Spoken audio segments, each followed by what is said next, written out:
Faqala ma li la aral hudhud am kana minal ghaibin. Maka Sulaiman bertanya kepada pasukannya, kenapa saya tidak lihat burung hudhud? Ya. Tidak kelihatan atau tidak hadir? Ada tapi saya tidak lihat atau tidak hadir? Ini sangat jelas Nabi Sulaiman tidak tahu ilmu gaib. Jangankan ilmu gaib masa depan, di depan dia burung hud ada atau tidak dia tidak tahu. Maka dia tanya, kok hud tidak ada? Tidak kelihatan saking kecilnya di belakang gajah, di belakang macan atau memang dia lagi tidak ada?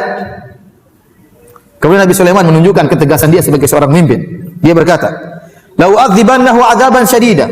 Kalau dia tidak hadir, dalam apel pagi tidak hadir, apel siang tidak hadir, aku akan menyiksa dia dengan siksaan yang pedih. Disebut oleh sebagian ahli tafsir akan dicabut bulu-bulunya oleh Nabi Sulaiman. Atau lebih parah daripada itu, aula azbahannahu, atau sungguh-sungguh aku akan menyembelihnya. Ini Nabi Sulaiman ucapkan di hadapan hewan-hewan yang lain, di hadapan jin-jin yang membangkang dibakar. Ya, kenapa? Karena ini posisinya posisi pasukan harus tegas, bukan saatnya lemah lembut, saatnya tegas saat ini. Lemah lembut ada saatnya. Ya, ada saatnya lemah lembut, ada saatnya tegas tatkala memimpin pasukan perang. Ya. Kata Nabi Sulaiman, "Lau adzibannahu adzaban syadida." Aku akan menyiksanya dengan siksaan yang pedih. Aw la azbahanna, atau sungguh-sungguh aku akan menyembelihnya. Aw la ya'tiyanni bi sultanin mubin, atau dia terlambat datang dan sampaikan uzur. Kalau punya uzur saya maafkan. Ini pelajaran bagi yang lainnya. Tatkala Nabi Sulaiman tegas, maka pasukannya semua takut kepada Nabi Sulaiman dan patuh kepada Nabi Sulaiman. Jadi kalau seorang pemimpin punya aturan, ada yang melanggar harus ditindak. Harus ditindak, jangan dibiarkan. Kalau dibiarkan, akhirnya orang menggampangkan, akhirnya peraturan tidak jalan. Ya. Peraturan tidak jalan. Nabi Sulaiman alaihissalam meninggal ya, tatkala sedang mengawasi para jin sedang bekerja. Ya. Kata Allah Subhanahu wa taala dalam surat Saba ayat 14, "Falamma qadaina 'alaihi al-mauta ma dallahum 'ala mautihi illa dabbatul ardi ta'kulu min sa'atah." Tatkala kami putuskan Sulaiman akan meninggal dunia, maka tidak ada yang memberitahukan tentang kematian dia kecuali aradah, yaitu kecuali rayap yang memakan tongkatnya.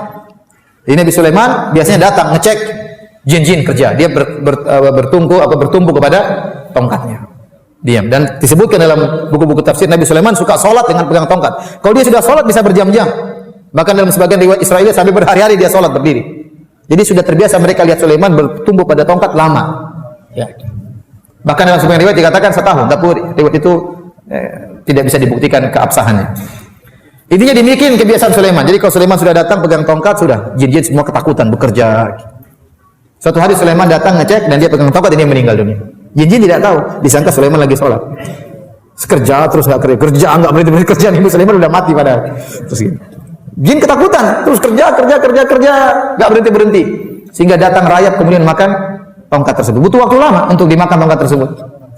Tatkala rayap makan tongkat tersebut, akhirnya tongkat tersebut patah, Nabi Sulaiman pun jatuh. Kata Allah Subhanahu wa taala, "Falamma kharra tabayyanatil jinnu allau kanu ya'lamunal ghaiba ma labithu fil adabil muhin." Tatkala Sulaiman tersungkur alaihi salam, maka jelaslah bagi jin kalau mereka tahu ilmu gaib, tentunya mereka tidak akan diam terus bekerja dalam kehinaan. Sulaiman ingin menjelaskan kepada rakyatnya, jin-jin itu sombong dan angkuh, mengaku-ngaku tahu ilmu gaib. Maka Sulaiman ingin menjelaskan, saya pun meninggal, mereka tidak tahu kalau saya meninggal. Katanya mereka tahu gaib, padahal waktu saya meninggal mereka tidak tahu. Terus bekerja ketakutan sama Nabi Sulaiman. Kalau mereka tahu Nabi Sulaiman sudah meninggal sejak awal, mereka sudah kabur, tidak mau kerja. Ya. Ini dalil bahwasanya hukum asalnya jin-jin juga tidak tahu ilmu gaib. Yang tahu ilmu gaib cuma siapa? Allah Subhanahu wa taala.